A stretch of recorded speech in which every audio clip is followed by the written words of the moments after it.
Imagine this. A woman walks out of her apartment to drop off rent checks. It's late. The security cameras pick her up. She looks calm, composed, like she's done this 1,000 times before. She turns the corner.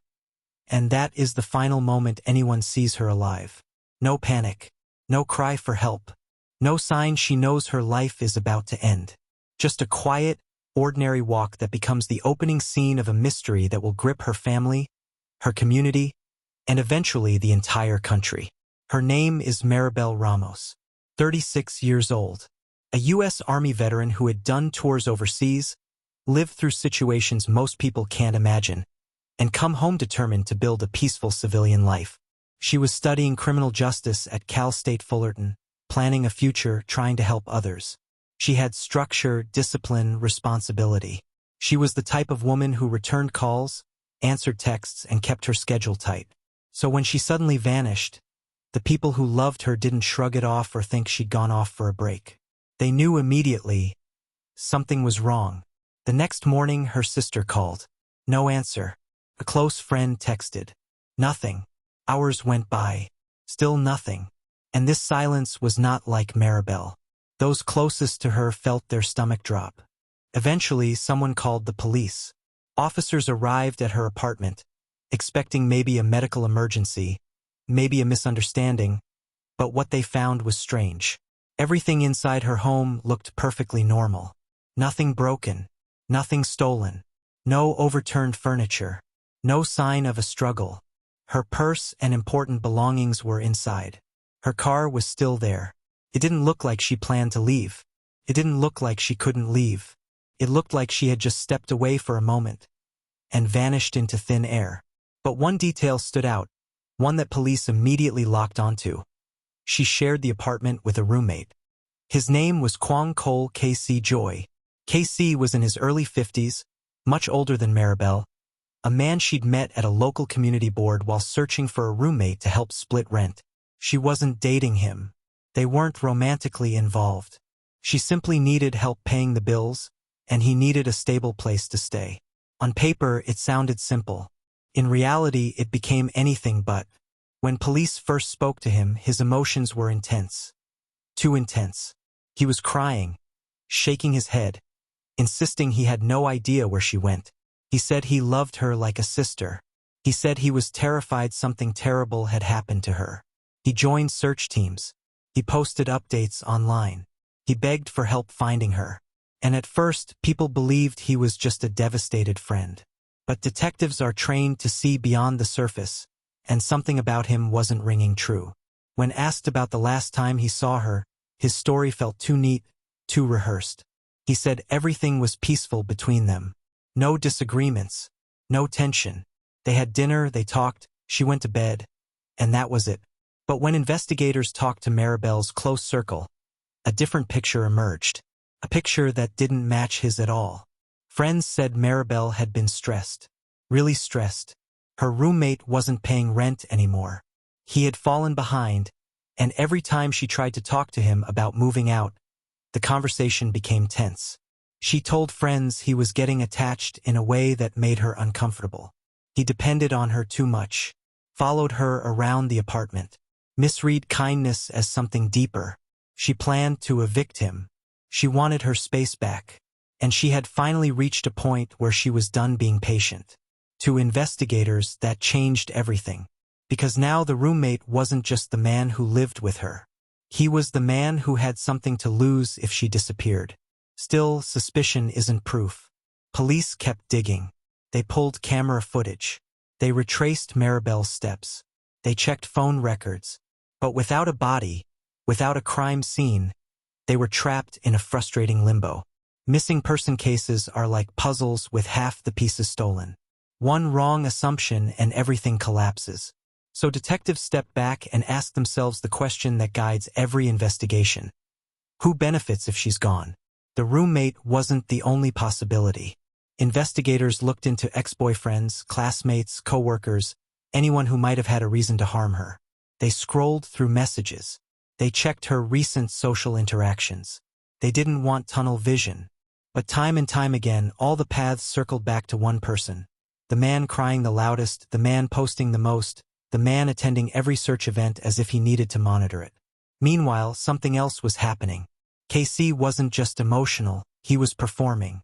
Detectives noticed that he was inserting himself into conversations, asking police what they thought had happened, almost guiding the direction of the investigation. He was eager to be seen, eager to be involved. People who are innocent want answers. People who are guilty want control. The tone of his conversations shifted constantly. When talking to the media, he was heartbroken, devastated. But in private interviews, he slipped. He'd get frustrated. He'd talk about feeling unappreciated. He'd complain about Maribel ignoring him. These weren't the thoughts of a man who simply lost a friend. These were the thoughts of someone who felt rejected. Someone who believed he deserved more from her than she ever promised. Investigators listened carefully. They didn't challenge him yet. They didn't need him to confess anything. They just needed him to keep talking. Because when someone feels misunderstood, they overshare. And when someone feels cornered, they contradict themselves. While official interviews were happening, detectives dug into his digital footprint. That's where the quiet alarm bells turned into a blaring siren. His search history was strange, disturbing. He wasn't Googling missing persons advice or support groups or anything that a panicked friend might look up. Instead, he searched for isolated places, canyon roads, remote hiking spots, areas deep inside Santiago Canyon. He zoomed in on maps, looked up satellite images, checked weather reports, and then the search that made investigators freeze in place. How long bodies take to decompose in the wilderness. This was no longer a missing persons case. This was the beginning of a homicide investigation. But investigators didn't move too fast. They needed more. They needed context. They needed timeline accuracy. They needed to know if those searches happened before she disappeared, or after. And when they aligned the timestamps, the truth was chilling. The searches matched the window of the night Maribel vanished. They matched the period when he claimed he was sleeping. And they matched the exact areas he insisted he had never visited. This was the pivot point. Detectives realized the man who talked the most might be hiding the most, but they still had no body. And without a body, a prosecutor has nothing. So they kept surveillance on him. Not just online, in real life. They watched where he drove. They watched his routines. They watched what he avoided and what he couldn't stay away from. And quietly, without confronting him yet, detectives began to sense a pattern that would eventually lead to the truth of what happened to Maribel Ramos. By the time investigators reached the second week of the search, something had become painfully clear. Finding Maribel wasn't going to be easy. The usual early clues weren't appearing. No activity on her phone. No financial movement. No sudden travel. No communication with anyone. It was as if her entire life had been unplugged in an instant. But while her trail had gone cold, one thing was heating up fast: the behavior of the man who lived with her. Detectives never announced he was a suspect. They didn't label him publicly. They didn't question him aggressively. Instead, they observed him the way you watch a delicate pressure point, waiting to see how it reacts when pressed lightly. And the more they watched, the more inconsistencies appeared. Casey Joy seemed unable to stay out of the center of the story. When neighbors gathered to pass out flyers, he hovered. When volunteers organized search routes, he insisted on giving suggestions. He told people he felt responsible for her safety. He told others he feared she had been abducted. And sometimes he took on a tone of martyrdom, as if he were not simply her roommate, but the person who cared the most, suffered the most, felt the most. What detectives found troubling wasn't his sadness. It was the way he tried to direct the narrative. He kept returning to the same phrases: that Maribel was impulsive, that maybe she'd gone off to calm down, that she needed space, or that maybe she had met someone new. None of these statements aligned with her life. None matched how she behaved before she disappeared. And every time he floated one of these theories, he wasn't trying to convince officers. He was trying to convince himself. In the background, investigators were quietly piecing together a clearer view of their relationship. Friends described a shift in the apartment dynamic long before Maribel went missing. She once saw him as a harmless older man down on his luck, someone who needed a place to stay and came across as gentle, respectful, almost grateful. But that image deteriorated when he fell behind on payments and when his attention toward her became too intense. He watched her moods. He asked who she was talking to. He commented on her outfits. He waited up for her when she came home late. And when she tried to set boundaries, he reacted with emotion rather than logic. Police now understood something important. This wasn't just a roommate relationship with financial tension. There was emotional entanglement, but only on one side, and unreciprocated attachment, mixed with the threat of eviction, creates a dangerous combination. As investigators dug into Casey's online presence, they discovered something else revealing. Long before Maribel vanished, he had been frequenting message boards and chatting with strangers online about feeling lonely, unwanted, forgotten. He hinted at unrequited feelings. He discussed the pain of losing people. He described himself as someone who always gives but never receives. And although none of it mentioned Maribel directly, the emotional fingerprints were unmistakable. What troubled detectives most was how sharply his mood shifted when he posted after her disappearance. His tone was no longer reflective. It was defensive. He argued with commenters. He corrected strangers who speculated. He praised himself for helping in the search. And he attacked anyone who said the apartment must be the first place investigators should look deeper. But the public didn't know something detectives already understood. People who are innocent don't take these discussions personally. People who are guilty do. Still, without a body or a clear link placing him at a crime scene, all investigators had were psychological red flags and suspicious behavior. They needed something concrete. Something that tied the timeline to an action, not just a feeling. And that's when digital evidence began filling in the blanks. The search history investigators uncovered wasn't just eerie. It was precise.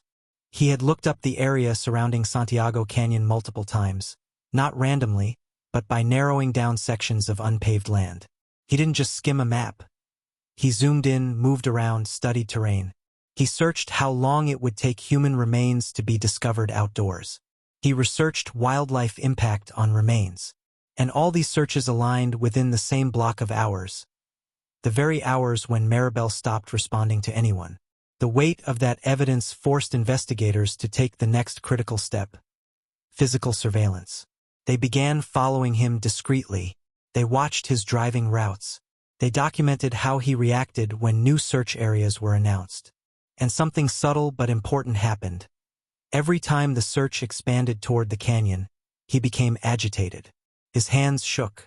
His breathing changed. At one point, he even criticized the search teams for looking in pointless places. But nothing was more telling than where he drove on his own time. He didn't go to her favorite restaurants. He didn't revisit meaningful landmarks. He didn't go to areas she loved. Instead, he repeatedly drove toward the outskirts of Santiago Canyon.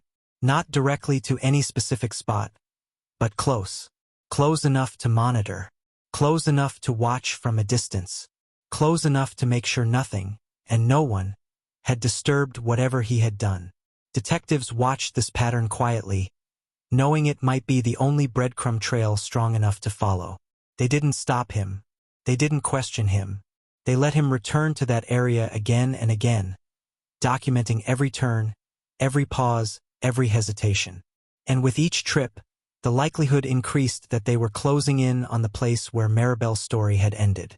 Around this time, investigators also began collecting statements from people who knew him beyond the apartment. Coworkers remembered him talking about Maribel with unusual emotion. He complained she didn't treat him well. He hinted at feeling betrayed. One person recalled him saying, "She doesn't appreciate what I do for her." Another remembered him talking about losing everything if she made him leave. He didn't say these things angrily. He said them with the kind of quiet, simmering resentment that frightens people more than shouting ever could. And then came something even more subtle. Acquaintances mentioned how uncomfortable he seemed when Maribel talked to other men. They noticed him watching her conversations. They noticed him hovering after she introduced him to someone new. They noticed jealousy disguised as concern. Detectives now had a pattern. Not just behavior after her disappearance, but behavior before it. A pattern of possessiveness, dependency, emotional instability, and fear of abandonment. And when all those pieces connected with the threat of eviction, investigators understood the psychological pressure he had been under. But even with this growing suspicion, the case lacked the single element needed to move forward: Maribel herself. Without finding her, theories were just theories. Suspicion was not evidence, and prosecutors needed certainty. Then came the break investigators had been waiting for. It didn't come from a witness. It didn't come from a confession. It came from a quiet search team, hiking through a dry, lonely stretch of land in Santiago Canyon. A search dog, trained to detect human remains, suddenly changed behavior. His posture shifted. Its sniffing deepened. Then it alerted. Investigators froze. They were standing in the area KC had driven past repeatedly. The area he had searched online. The area he couldn't stay away from. And buried under a thin layer of soil, hidden among brush and rocks, they found what they feared the most: the remains of Maribel Ramos. With the discovery of her body, the balance of the entire investigation shifted. Now detectives had more than digital breadcrumbs. They had a location, a timeline, and a victim. And the man who claimed to care the most was about to face the truth he had been avoiding from the beginning. The moment investigators confirmed the remains were Maribel's, the entire case shifted from uncertainty to precision. Everything that had felt blurry suddenly came into sharp focus. The canyon wasn't just a location anymore. It was a silent witness. And the man who kept circling it in his car could no longer hide behind tears, confusion, or public sympathy. Before confronting him, detectives did what experienced investigators always do. They went silent. They didn't rush. They didn't accuse. They let the weight of the discovery sit quietly between them and the suspect. A weight he didn't yet know existed. They wanted to observe him before breaking the news, to see what he would do when the case reached a point he could no longer manipulate. Surveillance on KC continued through the night. Detectives noticed something strange. Instead of withdrawing from public attention after weeks of emotional exhaustion, he became more active. He attended another candlelight vigil, standing close to the cameras. He lingered near volunteers, asking how the search was going. It was as if he needed to keep performing, as if silence itself would expose him. Even more unsettling, he kept expressing hope that she was still alive, despite having been the person who behaved as though he already knew the opposite. As the investigation intensified, forensic teams examined the shallow grave. They documented its dimensions, the positioning of the remains, the soil patterns. Nothing about it suggested planning or expertise. It was rushed, chaotic, a burial made under immense emotional pressure, not cold calculation. That detail mattered. It suggested the incident may not have been premeditated, but rather the result of a sudden explosion of emotion. A confrontation gone too far. A snap. Investigators also studied the environment. The remoteness of the spot indicated someone needed to know the area or be willing to rely heavily on maps. The drive there required navigating winding roads with no lights. It required choosing a location that felt secluded yet reachable on short notice. And the precise placement matched one of the exact map coordinates he had viewed online. That digital breadcrumb now became physical evidence. When the coroner's early findings came in, the cause of death couldn't be conclusively determined due to decomposition. But there were no gunshot wounds, no blunt force fractures, no signs of a weapon. This supported what detectives had begun to theorize. The encounter between Maribel and her roommate may have escalated into violence that left no obvious external injury, such as strangulation or smothering. A killing committed in close quarters, face to face, during a confrontation neither could walk away from. Armed with this new context, detectives prepared to bring KC in. But they didn't want a dramatic scene.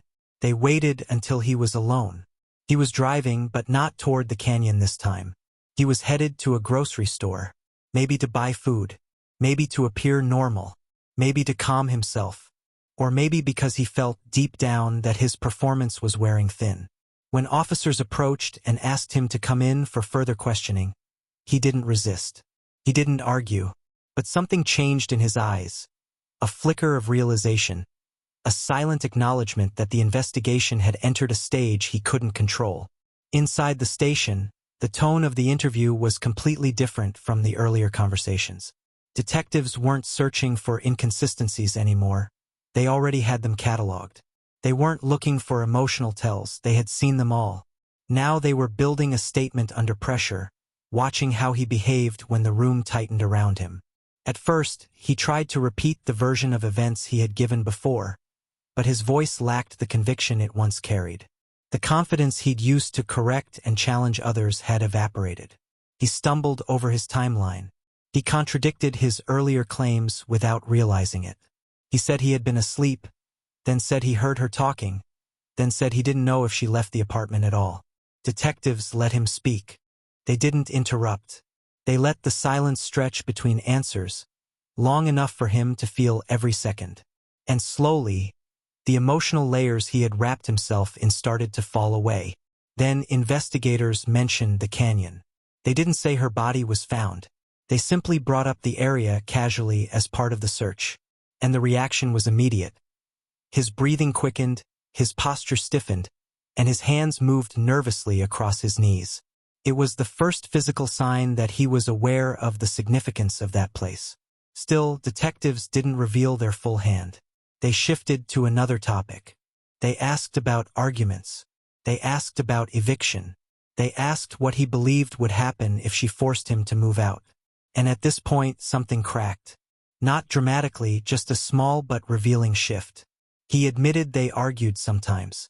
He admitted he felt stressed. He admitted he didn't want to leave. But each admission contradicted the calm picture he had painted earlier in the investigation. Investigators pressed gently, nudging the story forward, watching the emotional unraveling continue. Finally, after hours of conversation, detectives revealed the truth.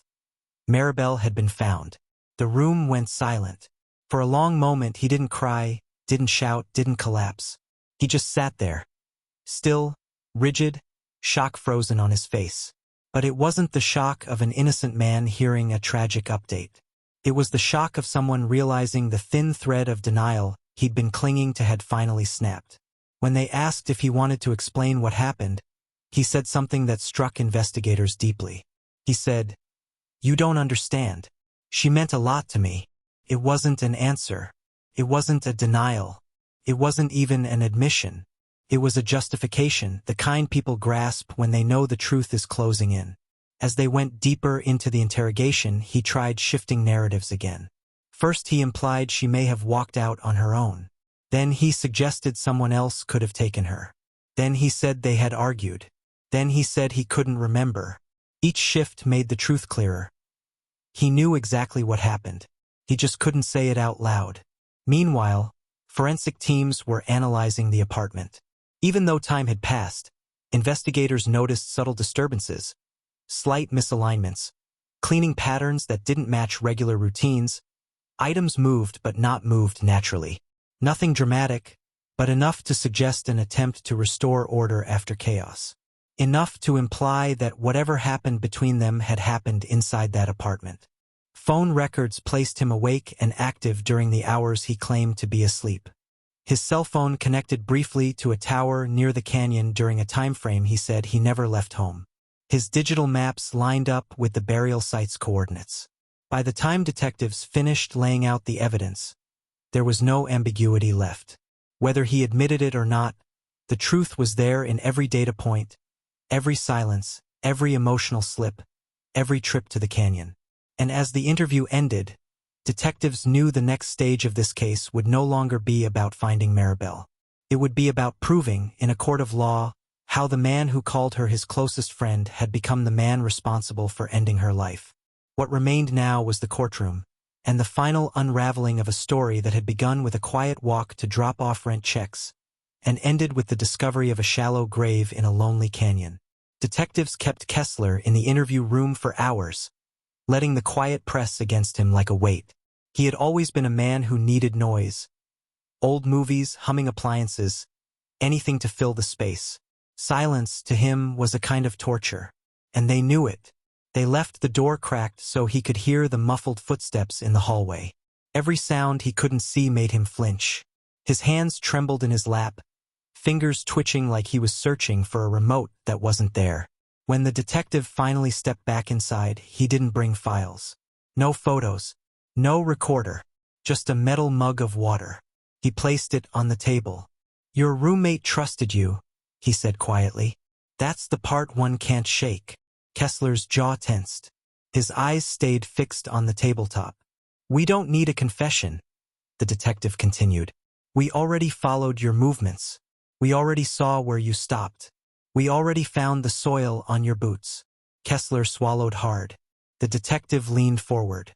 "The only thing left is whether you want your own voice included in the story." There it was, the opening crack. Kessler shifted, his rigid posture collapsing. His face went slack. "I never meant," his voice caught. "I didn't think." The rest came out in fragments. Anger that had built for years, jealousy he could no longer swallow, the moment he lost control, the panic afterward, the fear of losing the only connection he had left. It wasn't a confession shouted or dramatic. It was the quietest words he had ever spoken. When detectives walked him to the holding area, he didn't resist. His shoulders sagged like someone who had finally stopped pretending. Courtroom seats filled fast. Neighbors, classmates, veterans who had served with Maribel, even strangers who had followed the case online. Everyone wanted to understand how someone so close to her could carry something so dark. Prosecutors laid out the timeline with surgical precision. His financial motives, his escalating resentment, the digital footprint that betrayed him. But the moment that broke the room was none of the evidence. It was Maribel's sister. She took the stand holding the small ribbon Maribel used to wear in her hair during her army days. Her voice didn't shake. Not once. "She trusted people too easily," she said. "But she trusted with her whole heart. And that's what made her extraordinary." Kessler didn't look up. Not even once. The verdict came swiftly. Guilty. Not a single gasp in the courtroom, only a deep, collective exhale. In the months after sentencing, Maribel's family created a scholarship in her name, supporting veterans transitioning back to civilian life. Exactly what she had been passionate about. Her apartment was eventually emptied. Only one thing was left behind. A note taped to the inside of her closet door, written years before. "Keep going. Keep fighting. Someone needs your strength." Her family kept it, because that line described her better than any headline ever could. If you want more deep-dive true crime stories told with clarity, respect, hit the like button, subscribe, and turn on notifications so you never miss the next case breakdown. Thank you for watching. Stay safe, stay observant, and remember, every case deserves to be told with truth and compassion.